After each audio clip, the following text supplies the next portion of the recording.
மிளகாய் தூள் கொஞ்சம் போட்டுக்கோங்க. ஒரு ஸ்பூனு கோலி உருண்டை சைஸுக்கு புளி எடுத்து கரைச்சி ஊற்றிக்கோங்க. மஞ்சள் பொடி போட்டுக்கோங்க. மிளகுத்தூள் ஒரு ஸ்பூன் போட்டுக்கோங்க. நல்லா கலந்து ஃபிஷ் இந்த மாதிரி வச்சுக்கணும். வச்சுட்டு இந்த மாதிரி ஊறி வந்து இதை வந்து ஃப்ரிட்ஜுக்குள்ளே வச்சுருந்தாங்க. வச்சுட்டு நீங்கள் வறுத்திங்கன்னா சூப்பராக இருக்குங்க மீன். நீங்களும் செஞ்சு பாருங்கள். இப்போ வாங்க செய்யலாம். நல்லா ஊற வச்சுட்டா தான் டேஸ்ட் கொடுக்கும். புளியில் இந்த மாதிரி ஊற வச்சு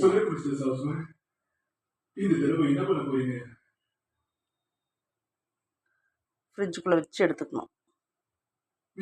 நீங்கள் ஃப்ரிட்ஜுக்குள்ளே வச்சு மீனை வறுத்திங்கன்னா மீன் வந்து புண்டு போகவே போகாது. அப்படியே இருக்கும், முழுசாகவே இருக்கும்.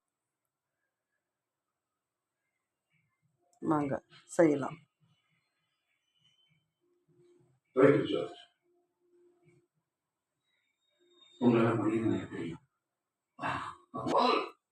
தவா வச்சு கேஸ் பற்ற வச்சு தவா போட்டுக்கலாம்.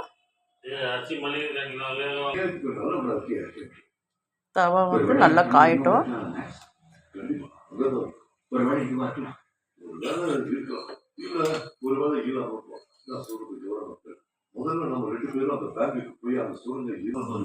தவா நல்லா காஞ்சிடுச்சு. எண்ணெய் ஊற்றிக்கலாம்.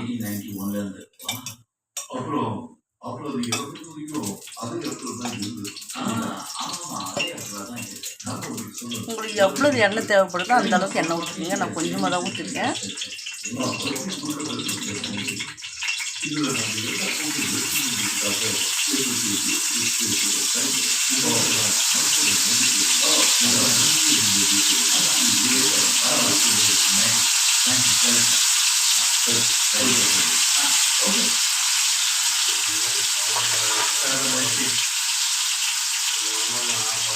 கேஸ் சிம்மில் வச்சுக்கோங்க.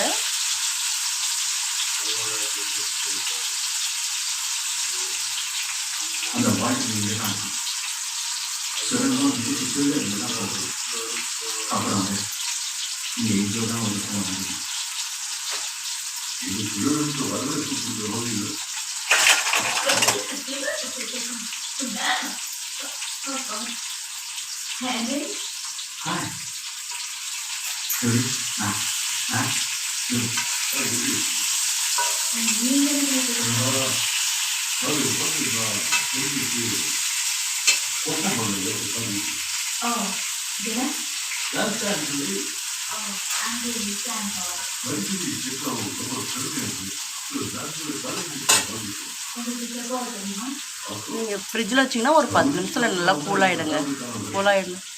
எடுத்து இந்த மாதிரி வறுத்து வச்சுக்கலாம். நீங்கள் நல்லாயிருக்கும். மீன் வந்து புண்டு போகாது.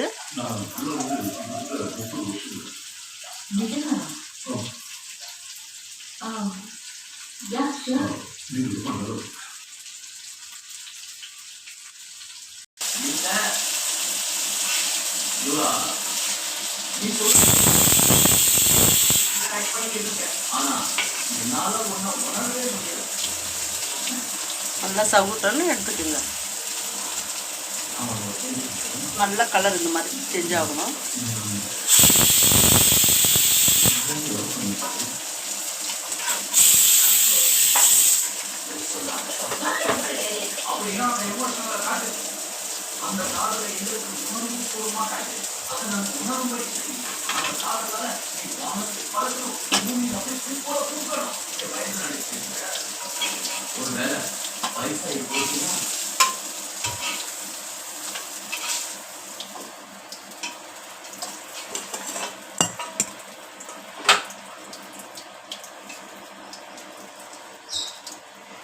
இந்த மாதிரி எடுத்துக்கோங்க ஃபிஷ்ஷை.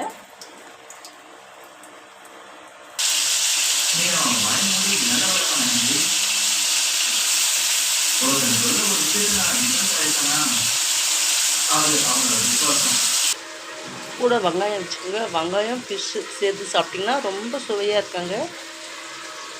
சப்ஸ்கிரைப் பண்ணுங்கள், லைக் பண்ணுங்கள், பெல் பட்டனை கிளிக் பண்ணுங்கள்.